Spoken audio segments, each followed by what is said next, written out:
What's up, everybody? Real with Omar. I don't even know what episode this is. I have my financial advisor, life insurance mercenary, aka Darwin Roman, or Darwin Roman, aka life insurance mercenary, in the house today. And what we're gonna do today is talk about a few things, but go over the market recap. Darwin, how you doing today? Man, if I was any better, I'd be twins. Omar, thanks so much for having me on the show. I'm freaking excited. It wasn't rehearsed. It wasn't.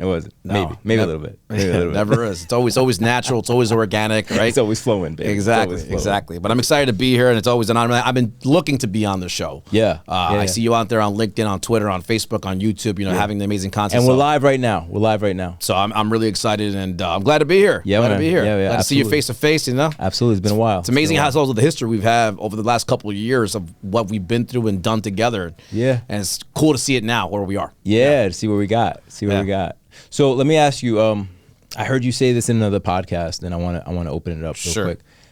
People feel that life insurance is like their right, but you said that it's not. It's a privilege. Correct. I run into that a lot with people trying to get mortgages because they're like, "Oh, why can't I get one?" And I'm like, "Well, your credit criteria or your house isn't the value it needs to be, or debt to income ratios don't work. Whatever. There's a reason. What are the reasons you hear or you give to certain people? Like, are they capping out because they're older? Are they capping out because they had unhealthy lifestyles?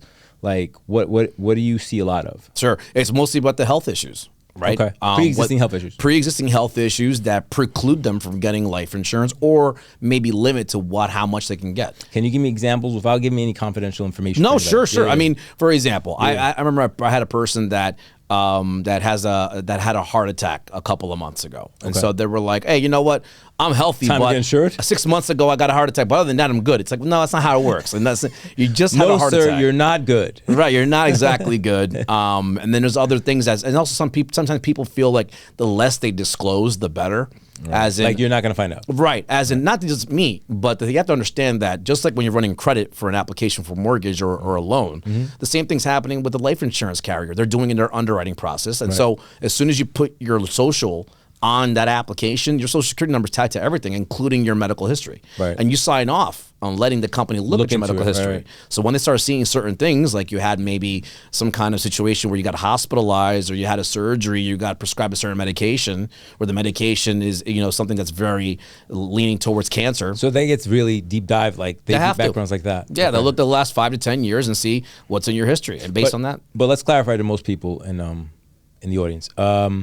We're talking about larger policies. We're talking about all policies. No, some policies they don't do that. For example, there's the ones that you see that are very common, even for more we'll call the older generation or maybe seniors, right? Like final expense, guaranteed acceptance policies. Remember back in the day, you would see Colonial Penn, Alex Trebek, right? So about guaranteed acceptance. Covered. Yeah, we got you covered. Guaranteed acceptance. Well, that's what it is. Is that they're not asking any health questions, but then there's again, a limit to their exposure. But then again, the most you're going to get as a benefit is $15,000, $20,000 or $20,000 of coverage at all, right? Which is really just a kind of bury. Right.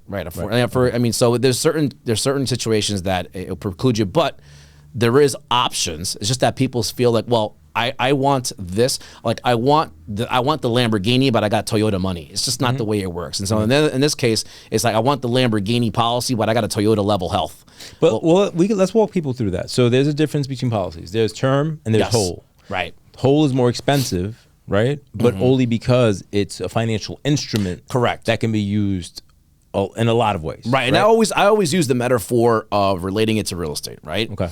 You have a renter, and then you have a buyer. A person who wants to buy a home, right? And so, term is like renting an apartment a certain period of time. So it's like you have a lease. Your rent is fixed for that certain lease. After the lease is up, what you have to renew the lease. Right. Same thing happens with a term policy. So you have a term for 10, 15, or 20 years. Once that's completed, you're going to have to renew that lease. So you have to requalify for a new term policy. Correct. You got to start it all over again, right? Or you can get a permanent insurance policy. Now, what is the difference? Well, a permanent insurance policy acts similar like buying a home, right? And I always talk to my real estate people in my world and mortgage people. And I say, listen, one of the objections that a person as a renter may have is like, you know what? I've always thought about buying a home, but I know that a lot of the stuff's going to fall on my shoulders, man. If I got a leaky roof or a flooded basement, that's going to fall on me. Right now, as a renter, I don't got to worry about that. I just hit up my landlord and go, listen, we got a problem. You got to fix this. They come and fix it. They pay for those expenses, not me. Convenience. But if I own a home, I'm going to have to worry about that. And then typically as a professional goes, well, sure, you know what? That is the reality. However, there's a benefit to owning your home. And sure, you may come out more out of pocket, but you may put more dollars into your home than you would your apartment. But that's because you own it.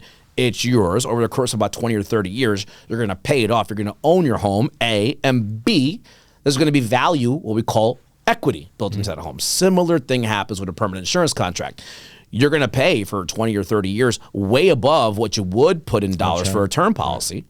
However, over the course of time, for 20 or 30 years, you're going to own that contract, right? That policy is permanent. It will outlive you. You won't outlive it, which is the way it's supposed to work. Okay. Number one. Number two, it will build a sort of type of equity, what's actually called cash value, where just like if you had a chance to tap into the equity in your home later on for retirement purposes, which you could, same thing would happen with a life insurance contract. You can tap into that cash value for purposes like for supplement your retirement income or whatever. So that's or even emergencies. Yeah, or emergencies. I actually had to tap into mine in 2017, grab 50 really fast, but I didn't even know I could do that. It just came up because the emergency came up, and I was like, okay, can I do this? And they were like, yeah, you can do it. And I was like, right, great. And I think explaining the concept of equity to people that have never been around or have very limited financial literacy, I believe that becomes the challenge. And coming from the family I come from the island. Right. You know, they don't know. It becomes almost like blah, blah, blah, blah, blah after you start talking about something because they just can't grasp it. They don't want to understand it. And especially the previous generation has that attitude about their kids. Like, hey man, I left them this, you know, let God help them. You know what I'm saying? Meanwhile, here I am now thinking about, things that I've established and how I want to leave my legacy. And how we're, full disclosure, how we're increasing policies. We're talking about converting some to cash because, I want to have some protection for the family. But that's only because I think I'm very aware. I'm aware of the fact that, I'm the main provider and I can't expect anybody else to just step into my seat and be able to make it work the way it works, right? It's almost like having a really good basketball player on a team. You're like, yo, he's number one. He's the number one option. And all of a sudden he's gone. It's a void. So how do you explain that to clients that might not see it that way? They think they're gonna live forever. Is that what's the attitude that you get? No, I'm asking because I don't know. And some people have really like avant-garde or just cavalier attitudes about it. Like whatever. Right. I think it's a natural reaction to facing our mortality. Okay. That people feel that the one day that'll never come, but it does, right? Oh, it's guaranteed to come. Yeah. But I think it's on my end and my experience in talking about this subject with people is really diffusing that level of emotion and just trying to make it more logical, right? Okay. Although the emotion never goes away, and we should talk about the emotional part, but the logical part. And so, and I find that tends to be sometimes depending on the audience you're talking to, right? Okay. But give me some examples. So for example, actually, you know what? Break it down because I think this is a topic where you can kind of bridge generations because there's so much. There's such anti views, if that's the word, right? Like, there's some contradicting views that they're like, no, habla de eso. I mean, in the Spanish household, in the Spanish how household, dare you bring it up? In the Spanish household, you're never supposed to talk about what your mom makes, your father makes. You can't ask that question. And you're not supposed to talk about death. Right. What if you pass away, mom, dad? Oh, how can you talk? No habla de eso. No me eche eso. Es como brujería. Right. So no, I said, listen. Well, also in talking about our community. So with regards to the demographic of Hispanics, and I know you know this number.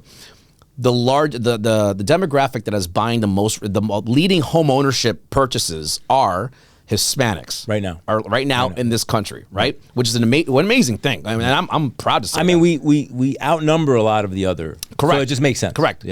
We're outnumbered, but we're big time buyers now, right? We really want to because we come from other countries, right? And so our families are looking at purchasing a home as part of the American dream, which is true.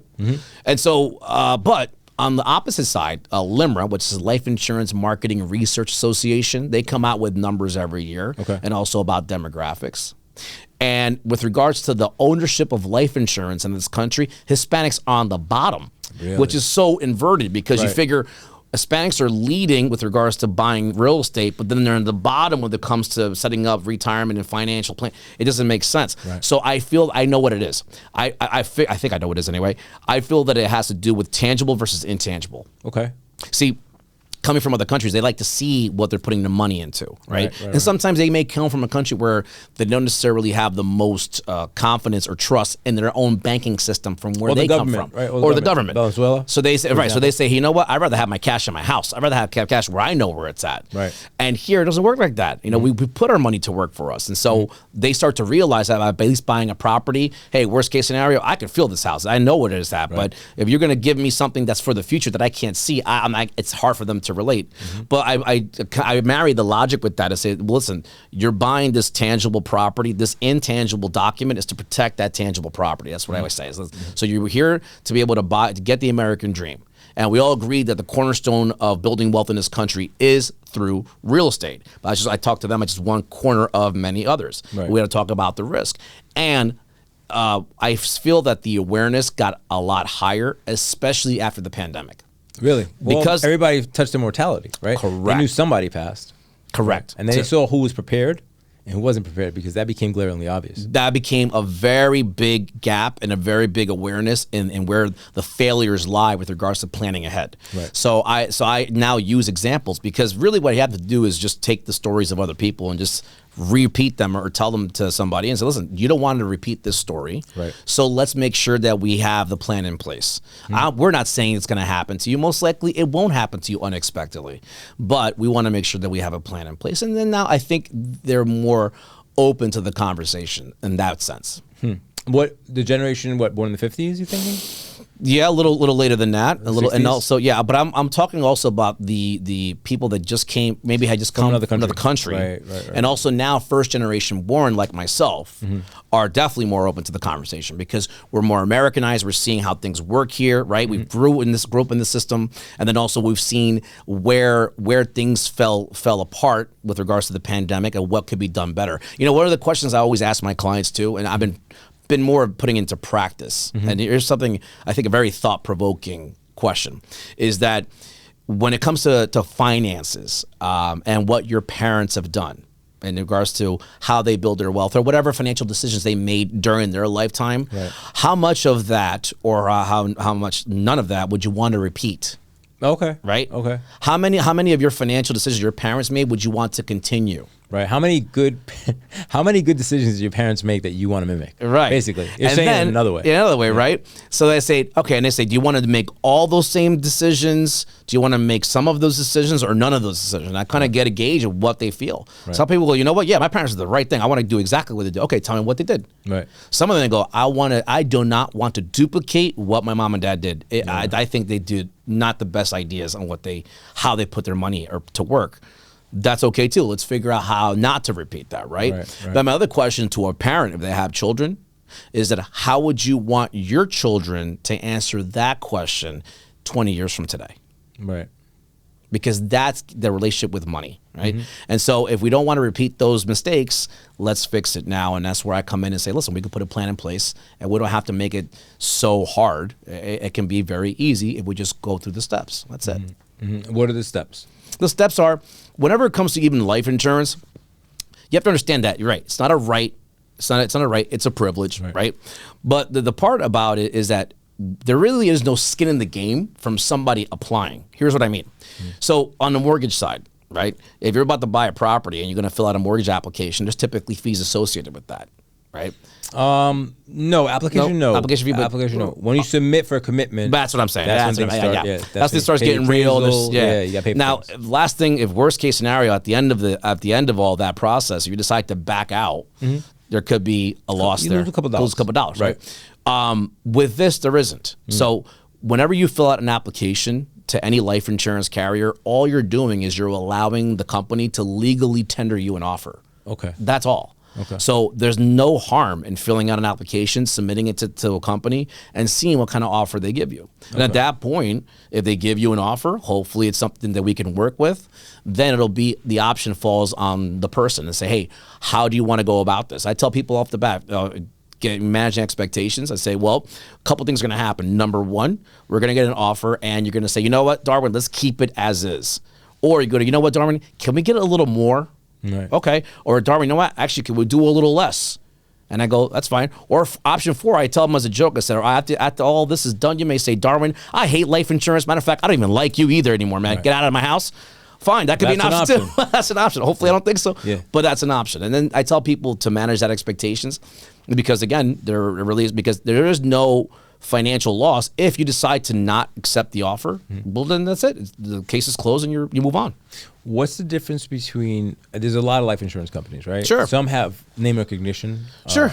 Like it used to be MetLife. I don't know what it's called anymore. Well, MetLife got acquired by Mass Mutual. So now they're called, technically now they were called Bright House Financials. Bright House Financial? Yeah. Bright House Financial. There's New York Life Insurance. Right? Like, so those are the names that most people know. Sure. Prudential.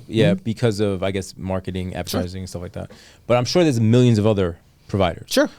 How do you separate what's like a legit company from like somebody who might be shaky? Right. So typically, well, first let me start off with the differences in companies. There's 3 different types of companies out there. Okay. Number 1, there's stock companies, which is kind of the ones you mentioned. Stock companies like Prudential, Transamerica, AIG. Right. So maybe they're publicly traded in New York Stock Exchange. You can buy stock in those companies. Right. The second one is mutual companies. Mutual companies are like New York Life, Mass Mutual, National Life Group, Penn Mutual. Those are mutual companies, meaning they don't have stockholders, but they share their profits and dividends with the policyholders themselves. Oh, okay. Within those whole life or universal life contracts, that permanent insurance. Nice. Okay. The third one is not so common anymore. Fraternal organizations. That means you have to belong to a certain fraternity. For example, Knights of Columbus.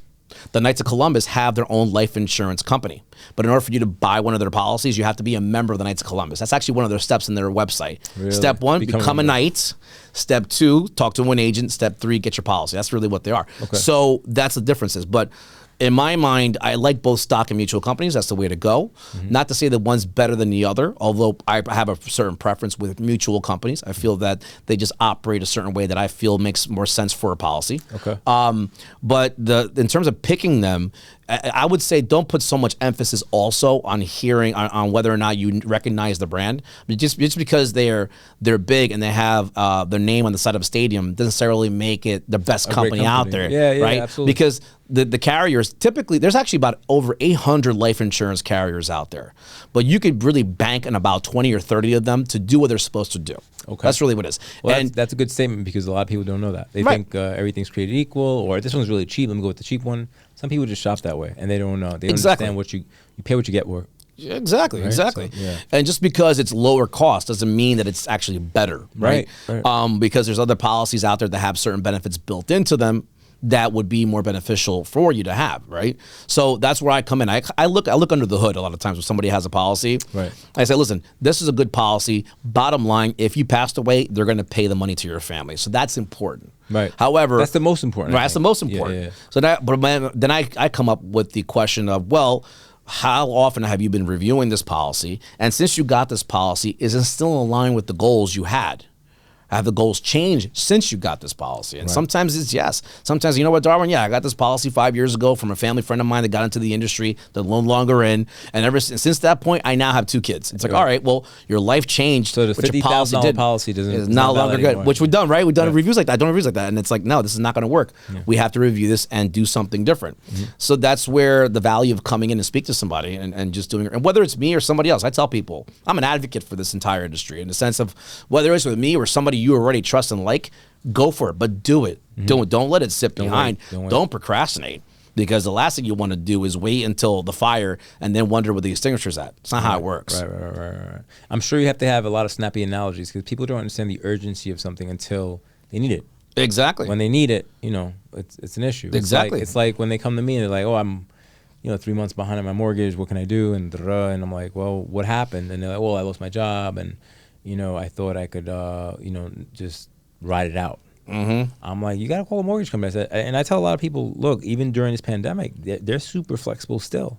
If you need some months off and stuff like that right now, like instead of scaring them to death, I'm like, yo, talk to them. They'll do it. Right. And they're like, really? I'm like, yeah, but you have to call them. You can't just be waiting or trying to hide because it just gets worse. Because now you start accruing penalties and interest, and it becomes a thing. But it takes a certain type of attitude, because sometimes people don't like to face the reality that is at the moment. Sometimes it's not the fun reality they thought they'd be in, but it's all a reality, and it's all temporary. Exactly. That's what people don't understand. Like, it's temporary. Everything can be changed. Right. With enough, give it and go and mindset, you can make it happen. Yeah. All right, so let's go back to, so I want to talk a little more about life insurance. Sure. This is a little bit self-serving.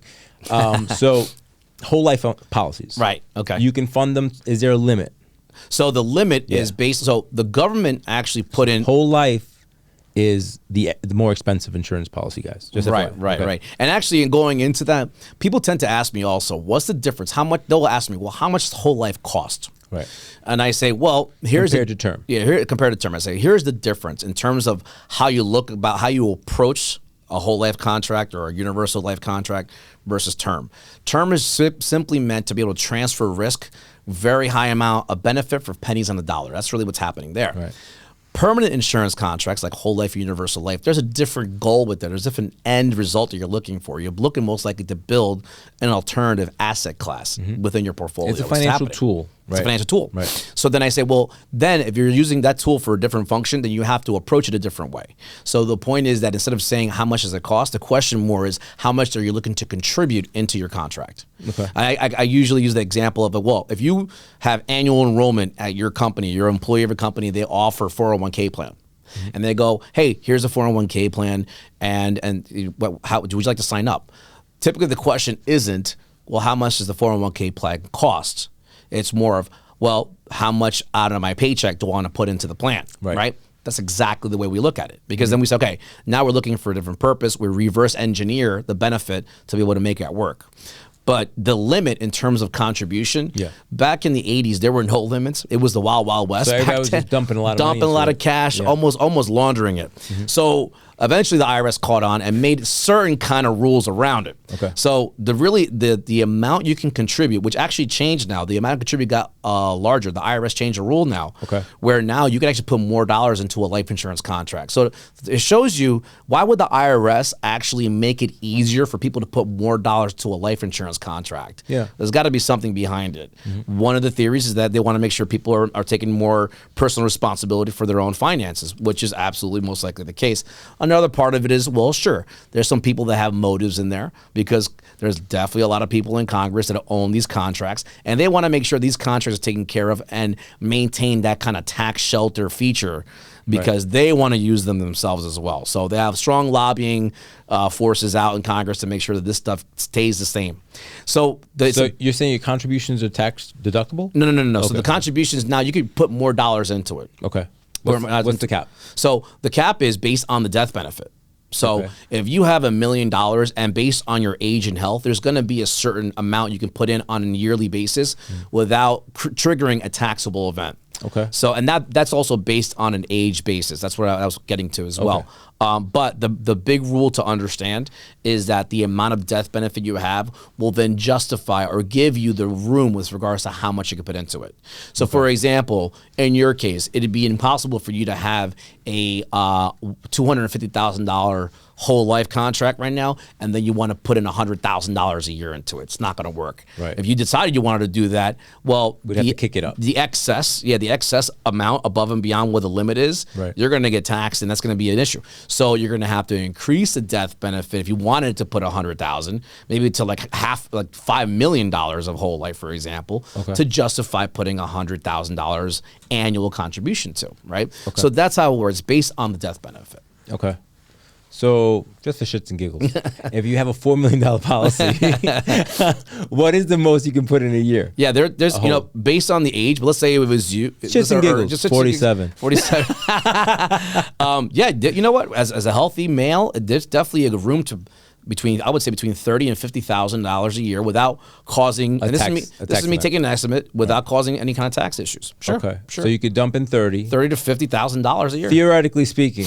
Yeah. So I could be like, Darwin, I'm wiring over 30, put it away, and every year. Yeah, and every year sequentially you can do that. Okay. And then over a course of time, there'll be values built into it. Right. And then if you decided you wanted to use those values, and then theoretically, and if what number do you have to hit before you have the ability to borrow against yourself? So typically, I always tell clients, you have to manage expectations on this, right? It's not like you walk in and especially now for the most part. If you bought a house and you went 50,000 over asking, you most likely have zero equity. Right? Yeah. So similar thing happens here. It's like the first year or two, the equity is very low, but over the years 3, 4, 5, and 6, it starts to ramp up to a certain point.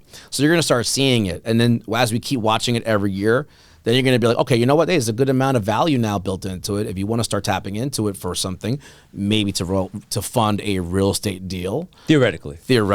Right. Or maybe you're a fix and flipper, right? And you have 2 other partners, and your partner said, hey, we all want to kick in 20 grand a piece to be able to buy this project and buy this property and be able to flip it. Well, when you look at your values and say, hey, you know what? That's actually, I have about $20,000 I can borrow against my contract. Let me borrow it, go into a flip, fix it. Hopefully it works. Hopefully the flip Hopefully goes get well. paid back within the year. Right. Hopefully everything, if all things else work. Right. If the stars align. Yeah, the stars align. Right. Then, then you get your principal back, pay your policy back. Right? Well, all right, and just this is for everybody else, not me. When you do a borrow against your policy, is there a mortgage note or some sort of note that you sign with your life insurance policy? So what happens is the difference between borrowing against your life insurance contract as opposed to, let's say, even borrowing from a bank or borrowing even a HELOC, for example, is that those home equity line of credit, correct? Edifying our people. Thank you. So those are typically structured loans because they're structured because they have terms, right? 360 months, payment, fixed installed payments. Right. I got you. So the loaning against your life insurance contract is an unstructured loan. Okay. So there really is no term limits. There's no install. There's basically, you customize how you want to pay it back. Number one. Do you write that out once you initiate the withdrawal? No.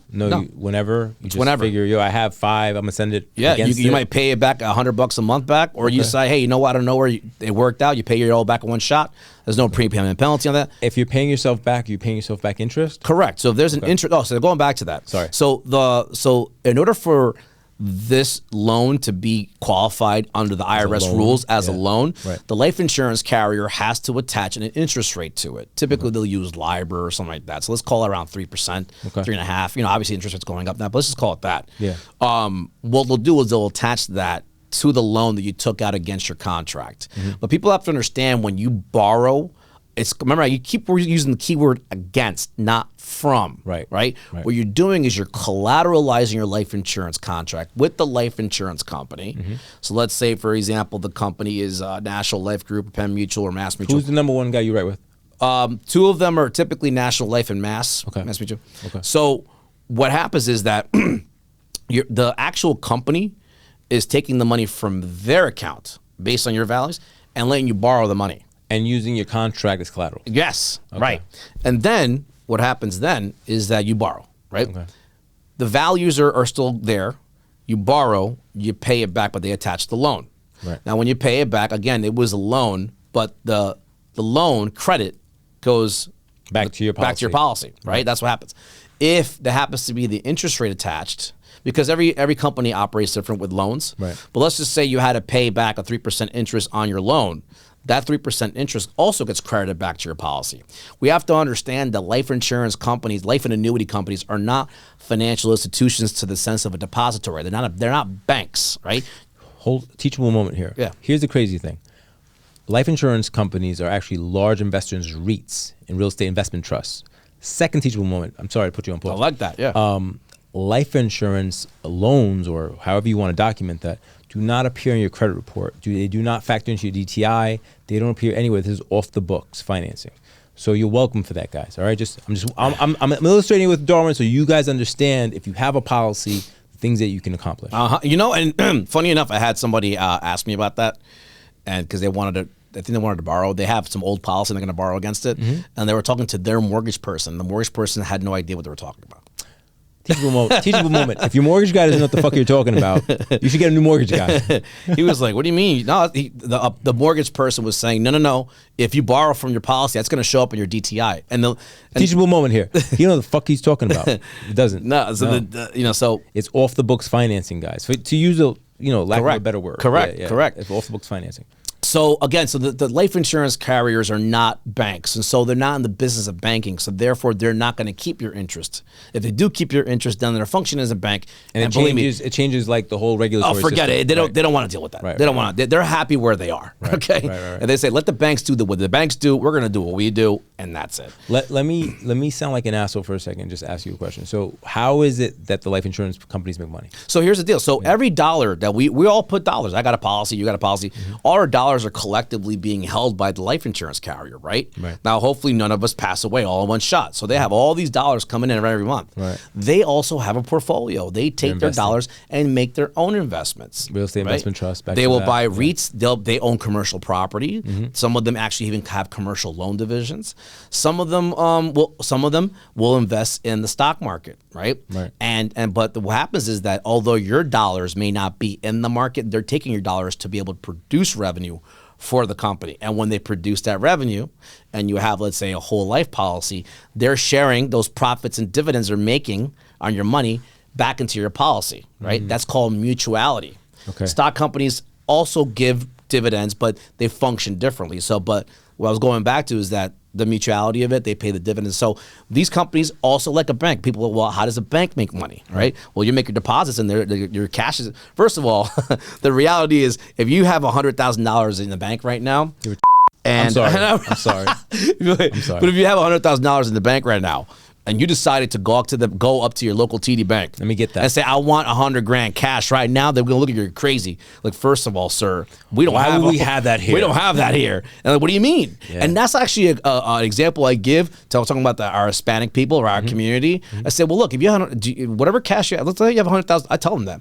Go to your bank and see if you could withdraw $100,000 cash right now. See, and they're like, oh, no questions asked. Because what are you doing? What are you doing with the money? What do you need this for? Why? Yeah. Are you under duress? I always felt it was there was like some nasty shit to that when it comes to like withdrawing large amounts of money. There's always like all these questions. Like, my man, when I deposit it, nobody asks me no questions. But when I need it, you're going. I always tell them, I'm going on vacation. Yeah. 50,000. That's right. That's right. With 50 grand. So give me 10,000 singles. 10,000. It's a hell of a vacation.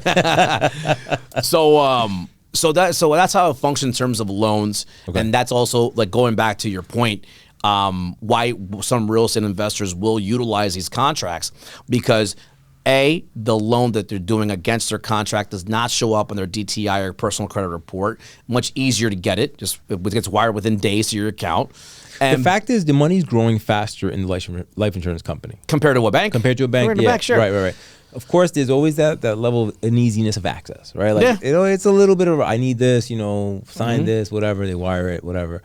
But holistically, you're not and I know this is a little out of reach for some, because some of us are working with our, whatever dollars we have, we're working on, and I get that. But I'm saying when you get to a certain level in life where you have, like, I have my cash money, I have my, I want to buy myself a fucking Lamborghini money. Hopefully we'll get there. And then we have money that, hey man, this money I want to put in investing, because the more you see, the more you have access to, the more you spend. Right. It's just, it doesn't matter who you are. I have it. What's it doing here?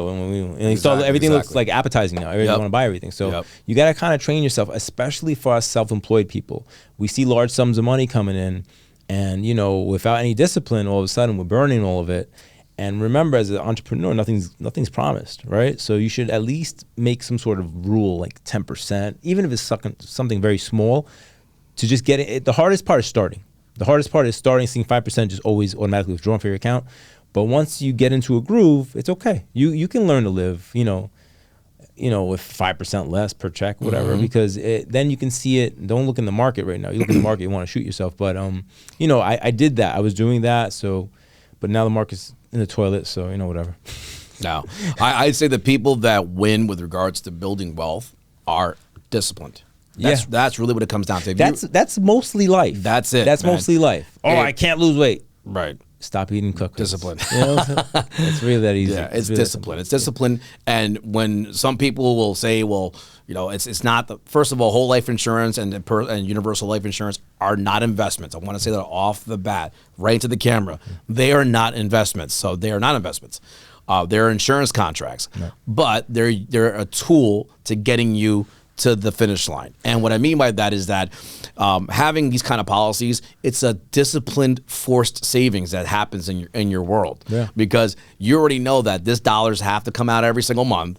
And the problem is that over time, let's say 10 years go by, whatever reason, you have a change of heart or something happens, you decide to cancel that policy, there's going to be a consequence. A, you lose life insurance, which is already a problem. B, if you have gains in the contract, it could be a taxable event. So there's a benefit to keep it going for a long period of time. But when you're doing that, if you're consistently, the person, like I said, that builds the most wealth is just being consistent and disciplined, and regardless of the market ups and downs. And that's why people like to use at least these kind of contracts, life insurance contracts, because they know that it's pretty much set. It kind of goes up, it stays same, up, stays same. We can kind of set it and forget it. As long as you keep funding it over time, it'll work. So just keep here's funding. a question some people might have. Some people might have. So let's say you're year 7 into a contract, and then whatever, something happens. Your income changes. There's a life event, whatever. What happens to whatever you've accrued? Yeah. So for example, it happened to one of my clients. He lost his business during the pandemic. Okay. So he had to cash out. So you can cash out and just cashed cancel the out. contract. But yeah, so he had values built up. Right. They sent him a check, and that was it. Now, was it at a loss? Sure. He didn't break even just yet at that point. Just under it, right? But he had some money. But look, I say this way: everybody right now watching has an insurance portfolio, most likely. Here's what I mean: if you work for an employer, right? So here's what I mean: you have health insurance, you have maybe dental, right? You have vision, you have auto, you have home, maybe even life insurance, term life insurance, even employer-sponsored policy through your company. That's 6 life insurance policies. I mean, like 6 policies in general. So you have this insurance portfolio. If you decided to completely just demolish that portfolio and completely cancel every single policy in your life, how much money would you get back? Zero. None of them And give you you wouldn't any be able to drive. Like, right. talk about the other shit. The right? point is it's zero. But a permanent insurance contract is the one and only insurance contract that at some point, if you decide to back out of it and completely cancel, there could be most likely some cost recovery. Right. But there is no cost recovery in health insurance, no cost recovery in life and dental, vision, auto, or home. No cost recovery. So then people, I tend to say, they kind of really over expect how the policy should work. I said, listen, it's the only one that's going to give you any kind of. So my client was very grateful. He goes, at least I got something back. Yeah. And I said, also, not to mention, you had something back, and he had it for about 5 years. I said, but also during those 5 years, you were also covered. Yeah. You had coverage. You had these benefits built in, and hey, you got something back after 5 years. Thankfully, I said, because I know there's other companies right now that's in your portfolio, they're not going to give you anything back. Yeah. Who do you feel is what ethnicity do you feel is most receptive to financial instruments? Most receptive ethnicity. Well, I say in terms of the statistics that I saw with regards to minorities, Right. Asians are the one leading the pack. Really? Okay. Asians are the one leading the pack in terms of ethnicity. I think Latino Hispanics are leading when it comes to home buying. Home buying, yes. Because like what you said, they can touch it. It becomes es mi casa, right? Like right. Everybody loves to say it's mi casa. Like Yeah. in Puerto Rico, you could live. If your house is valued under $100,000 a year, there's no tax on your house. That's great. You can build a house out of whatever. Right. PVC. Yeah. And you know what I'm saying? Like, and that's where that mentality came from. I'm talking about my family. Like they're like, yo, everybody has a house. You know what I'm saying? So if they don't have to work, they live off the land. That's their thinking. But here in the States, the game's a little different, a little more expensive. And then, homelessness is a real thing. Yeah. And, like on one side, some people might say, oh, well, Omar, you're talking about elitist stuff. I'm not talking about elitist stuff. I'm talking about stuff, look, if you've done if you've vertically climbed and you want to leave something for your kids who might not be as street smart, as savvy, or as driven, because I think without ambition, it doesn't matter. Everything else kind of in a second. If you have no ambition, you can be super talented, super smart. It doesn't matter. You're not gonna do shit anyway. And you want to leave. Like that's kind of where I find myself. I'm like, yo, man, I've taken this up to this type of mountain, and I want the day's gonna come. Hopefully when I'm 180, but whatever. I want to leave it, and I want to leave my legacy. I want them to not be stressed out. Where dad's gone, and what are we gonna do? And we're homeless. Like that was always been, and I'm not because I'm thinking about mortality. To me, it's just like a business plan. Sure. It's really a business part of the plan. Yeah. It's part of the plan. Yeah, like when you plan your business, you plan reserves, you plan insurance, you plan in case, numbers don't add up, you got to have something to kind of, so it's the same concept. Sure, same concept. Yeah, but Latinos don't like that. They think that you're like wishing bad on them. Wishing them bad, yeah. You're cursing them. Absolutely. Right. Don't curse me. Don't talk about that. Fucking live forever. All right, D, look in the camera. Tell them where they can reach you. Sure. Tell them what they should know. I mean, I think everybody should be insured, but that's my personal opinion. Well, yeah, sure. Yeah. So if anybody out there wants to reach out to me with regards to any question you have, and by the way, my door's always open, regardless if you're working with somebody or not. I really believe in and advocate for this kind of planning. And so if you have any questions, you can reach me directly on my cell, 908-590-1653. Or you can reach me on social media. I'm on LinkedIn, Facebook, and Instagram, and TikTok. On Instagram and also on TikTok, it's at life_insurance_mercenary. And if you're looking for me on LinkedIn and Facebook, you find out my name, Darwin Roman. You'll be able to find me there. And like I said, DM, text, however you'd like to engage with me. Look forward to be able to serve your needs. And if you can't find him, just hit me up, ask Louis Omar. I'll direct you to him. Absolutely. Right? Absolutely. Guys, thanks for your time. Darwin, thanks for your time. Appreciate it. Thank you. All right. Glad to be here. All right, guys.